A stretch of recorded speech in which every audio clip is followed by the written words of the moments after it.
Ayan. Isang mapagpalang gabi po sa ating lahat mga kapatid. Lalo na po doon sa nagbibigay ng oras para sumubaybay po sa ating gawain. Sa ating pong prayer and fasting for the nation daily devotion. Ayan. Salamat po sa Panginoon na tayo'y umabot na sa season 48 po ng ating gawain ito. Ang ating pong team ay sabi dito, what it means to be a cheerful giver. Tayo po muna ay manalangin.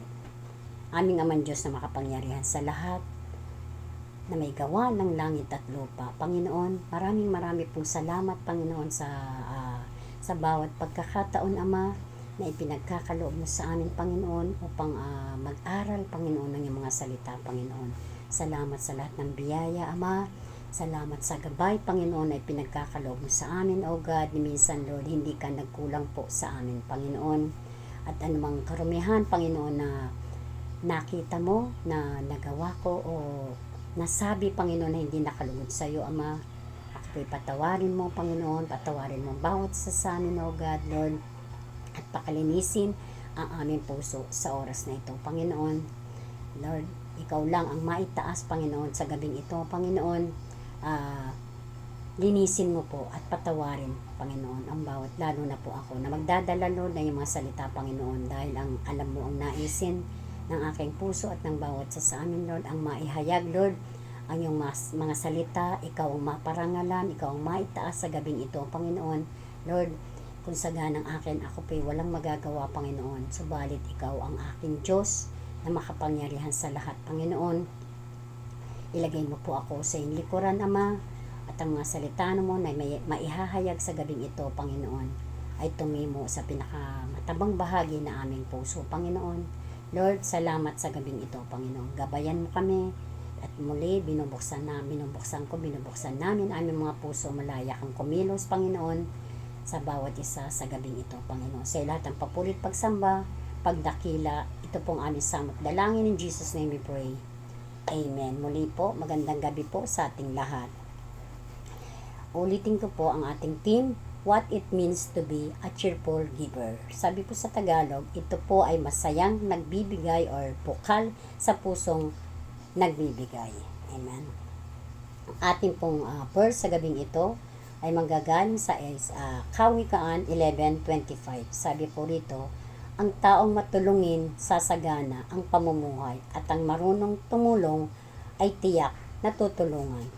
Sabi po, tunay naman po na ang taong bukas palad na nagbibigay ay hindi mauubusan. Totoo naman po yun, di po ba? Dahil ang Diyos mismo ang magbibigay ng kapalit na higit-higit sa ano pa mang bagay. No? Lalo na po kapag tayo nagbibigay sa ating gawain, no po, nakikita po ng Panginoon. Kaya siya po yung magbabalik sa atin ng, sabi nga, liglig na umaapaw, di po ba? At pinapakita dito po ang pagbibigay sa ano pamang paraan ay hindi kailanman kawalan sa bawat isa sa atin. No?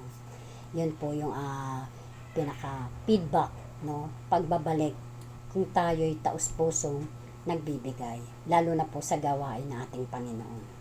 Sabi po sa Pilipos 4:19, at buhat sa hindi nauubos na kayamanan ng Diyos, ibibigay niya ang lahat ng inyong pangangailangan. Yan po, pangako po yan ng Diyos. Ang pagbibigay lalo sa gawain po ng ating Panginoon, ito'y maituturing na handog sa Kanya. Amen. Hindi ito simpleng tulong o pagbibigay lang, kundi ito'y paraan ng pagsamba sa ating Panginoon. Amen po ba? Sabi, at kapag masaya tayong nagbibigay para sa gawain ng Diyos, ipinapangako niyang pupunan niya ang lahat ng ating pangangailangan. Po, pinapaalala na hindi tayo kailanman lugi kapag tayo nagbibigay sa Kanya. Ito po'y tinuturo ni Apostol Pablo sa mga taga-Pilipos, na ang pagbibigay ay pagbibigay ng may bukal sa puso ay tanda ng tayo po ay nagmamature sa ating pananampalataya, di po ba? Kasi kung hindi po tayo matured, yung mga Lalo na po pagdating sa pera, di po ba, nandiyan manghinayang tayo. Pero dahil tayo bilang mga Kristiyanong lumalalim at kasi po tayo kumbaga nagpapaka-mature, no? Sabi nga ng Lord, sikapin natin, di po ba? Kumbaga nagiging practice na po natin yan sa buhay natin, lifestyle na po ba, na hindi na natin pinanghihinayangan, no? Alam naman po natin na ang pagbibigay, lalo na sa gawain ng ating Panginoon, ay paraan para sa ikalalago ng gawain ng ating Diyos. Amen? Kung tutusin po, hindi naman po kailangan ng Diyos yan. Kasi sa Kanya naman po lahat galing yan. Pero dahil kailangan ang bawat ministeryo o iglesia dito sa lupa ay kailangan lumago. Unang-una pong kailangan dyan ay ang pinansyal. Di po ba? Kaya tayo po, sabi, nagmamature, tumatatag, lumalalim ang pananampalataya. Kasi po, tayong mga Kristiyano na talaga naman nagtatapat sa Panginoon, isa po yan sa nagiging benefits natin galing sa Lord, yung paglagong espiritual kapag tayo sumusuporta ng bukal sa puso natin, lalo na sa gawain ng ating Panginoon. Isa po sa karakter sa Biblia na ibang klase ang pagbibigay na ginawa niya. Yan po ay si ating ninunong Abraham. Makikita po natin yan sa Genesis 22:1-3. Ito po ang sabi, pagkaraan ng mga bagay na ito, sinubok ng Diyos si Abraham. Sinabi niya sa kanya, Abraham, at siya'y sumagot, narito ako. Sinabi niya, isama mo ngayon ang iyong anak, ang iyong bugtong na anak na si Isaac, na iyong minamahal. Pumaraong ka sa lupain ng Moriah, at hihandog mo siya roon at hihandog mo na susunugin sa isa sa mga bundok na ituturo ko sa iyo. Agad namang bumangon si Abraham kinabukasan upang sumunod sa Diyos kahit na si Isaac ang pinakamamahal niyang anak. Di po ba? Ibang klase ang paghahandog dito ni Abraham ay buhay ng kanyang anak. Dito po pinakikita na si Abraham ay isang cheerful giver. Bakit po? Kasi po handa siyang ibigay ang pinakamahalaga sa kanyang buhay. Yan po ay ang kanyang anak na si Isaac. Tayo po bilang mga magulang, di po ba, napakahirap na desisyon po niya, sipin nyo, buhay, no? Kumbaga, ibinigay niya ng buong puso, ibinigay niya ng may pagtitiwala sa ating Panginoon. Napakahirap na desisyon, sabi ko nga po kanina. Tayo ngayon, mga anak natin po, di ba? Yung masaktan lang, nagre-react tayo. Kumbaga, malayo lang sa atin. Ang sakit, di po ba? Minsan halos hindi natin kayanin. Pero ito, ibang klase ang ginawa ni Abraham. Buhay ng anak niya. Ang isinakripisyo niya dahil sa pagtitiwala at pagmamahal niya sa Panginoon. At alam naman po din ni Abraham na kung gaano kabuti ang ating Panginoon. Sabi nga po dito sa Genesis 22:12, sinubok nga lang po siya, di po ba? Huwag mong patayin ang bata, huwag mo siyang saktan. Ngayon ay alam kong may takot ka sa Diyos sapagkat hindi mo ipinagkait sa akin ang iyong anak, ang iyong bugtong na anak. Ipinakita po ni Abraham ang kagalakan at tiwala sa Diyos sa pamamagitan ng pagsuway niya sa takot at pagbibigay ng pinakamamahal niyang anak. Siguro po natakot din po si Abraham, di ba? Gano'n naman po ang magiging reaksyon bilang magulang. Pero nilabanan niya po yung sabi, pagsuway sa takot. Nilabanan niya yun para masunod niya po ang utos ng Panginoon sa kanya. Yan. Ang pagsunod sa at pagbibigay ng mayong galak ay nagbubukas ng mas malaking pagpapala. Ano po ba? Gaya ng ibalik ni Yahweh ang buhay ni Isaac at ipinangakong pagpapalain si Abraham. Pinagpala po dahil nung pong time ng sa lumang tipan, talaga pong dumami, sabi nga, magiging kasing dami ng buhangin sa dagat ang lahi niya. Ay ito po'y tinugon ng ating Panginoon. Ginawa ng Lord dahil sa kabutihan ginawa ni Abraham po, no? At tinuri siyang tunay na kaibigan. Ganyan po kabuti ang God kapag tayo'y nagbibigay ng taos puso. Pinagpapala niya po ang ating buhay. Ang pagiging masayang nagbibigay ay pagsamba, sabi po nga, isang pagpapahayag ng ating pagmamahal at pagtitiwala sa ating Panginoon. isa pong kwento. Ito po kahit hindi ako nagsasawa, kahit paulit-ulit, dahil po sa ito po para maparangalan ang pangalan ng ating Panginoon. Patungkol po sa sabi ko nga kanina, maraming paraan ang maaari nating gawin sa pagbibigay. Sa aking pong buhay, sabi ko nga noon, hirap po nung una ang aming buhay. Talagang gustuhin naman namin mangarap na makatapos ang aming mga anak. Kumbaga bilang tao, at hindi pa ganong sobrang lalim ang pananampalataya, bago-bago, sa paningin ko po na imposible. Pero nagkaroon po ako ng anak na naging ministry ko. Naubos po lahat ng oras ko sa kanya dahil sa karamdaman niya. Pero nung siya po ay kinuha na ng Panginoon, nangako ako sa Lord na ako po yung maglilingkod, nagbibigay ng oras. Yun po ang pwede natin binigay ko sa Lord: oras, lakas, panahon. Una ko pong ginawa, nag-in ako sa ushering po, para mag-guide ng mga tao sa church na padating na po. Pangalawa po, hindi nagtagal kasi po talagang sumuporta po ako sa gawain. Alam niyo po yun, habang ginagawa ko yun, ang benefits po, lumalalim ang aking pananampalataya hanggang sa naging intercessor po ako, isa tagapanalangin sa ating iglesia sa Malabon CLF po. So nagpatuloy po, habang nag-aaral ang mga anak ko, tuloy-tuloy po akong naglilingkod sa ating Panginoon. Napakaganda po ng ginawa ng God, kasi ako po yung isa ring naging core group leader sa kababaihan. Sa financial estado, ako po yung may hawak, no. Habang po ako'y sumusunod, lumalim ng lumalim ang aking pananampalataya at relasyon ko sa ating Panginoon, no po. At habang sumusunod po, habang ginaganap yun ng Lord, dahil sa aking pagsunod, financially, physically, spiritually, so inayos po ng Diyos ang aking buhay. Ganun po kabuti ang God, no po. Parang walang alam ang asawa ko, helper, nalipat siya sa naging skilled po. So sa dating maliit na sweldo, biglang umayos ang sweldo. So patuloy pong nakapag-aral ang aking mga anak, nagsabay ang college. One day po, nagulat na lang kami na habang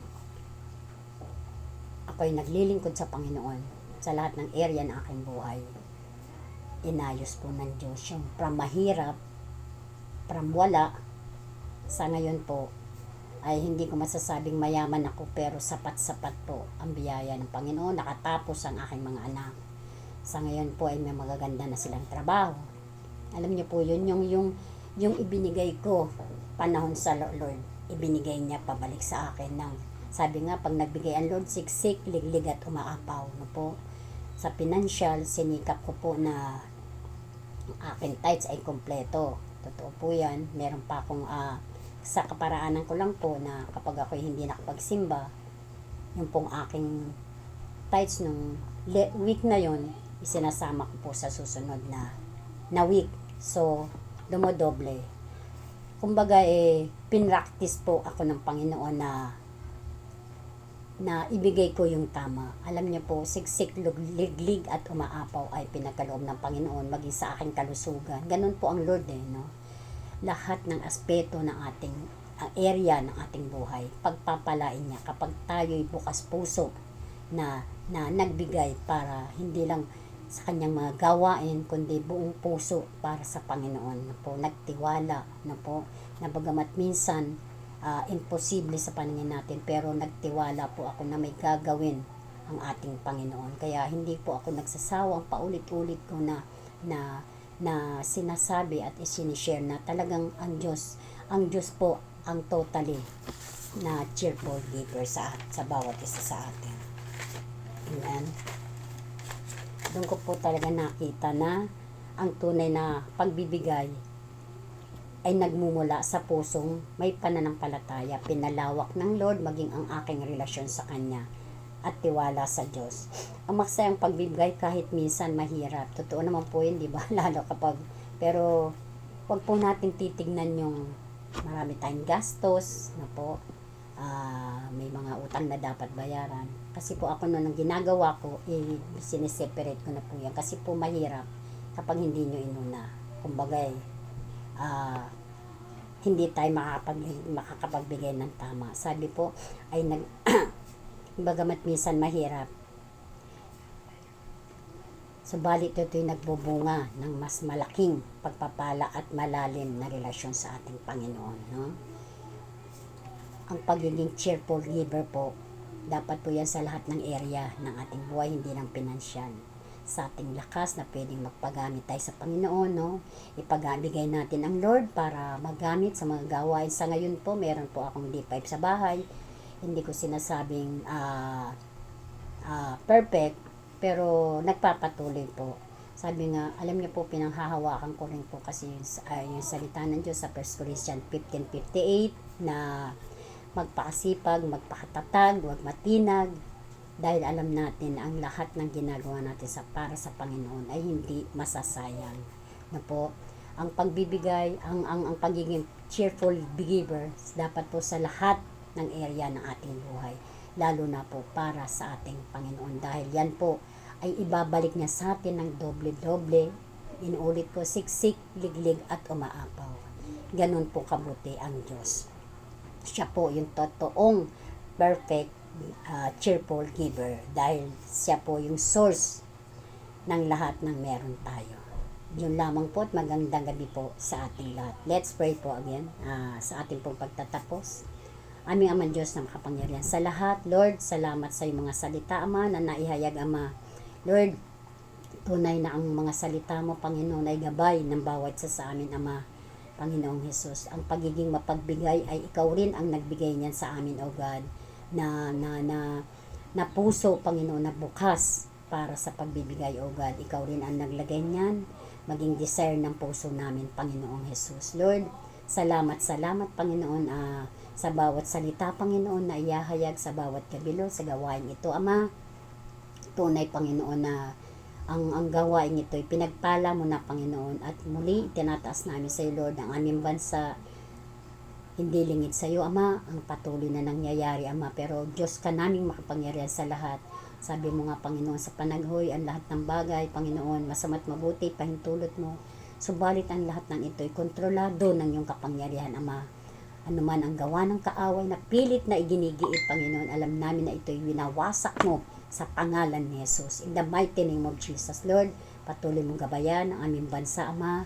Higit sa lahat, maging ang aming bawat iglesia, O God, Lord, ang buhay ng aming bishop, ang bawat aming kapastoran, pastora, O God, lahat ng leaders namin, O God, ang kabuuan ng bawat iglesia namin, Panginoon, higit sa lahat, maging ang bawat pamilya namin, Panginoong Jesus, Lord, tunay, Lord, na papatunayan namin, Lord, na kahit minsan hindi ka nagkulang, Panginoon, para sa amin, O God.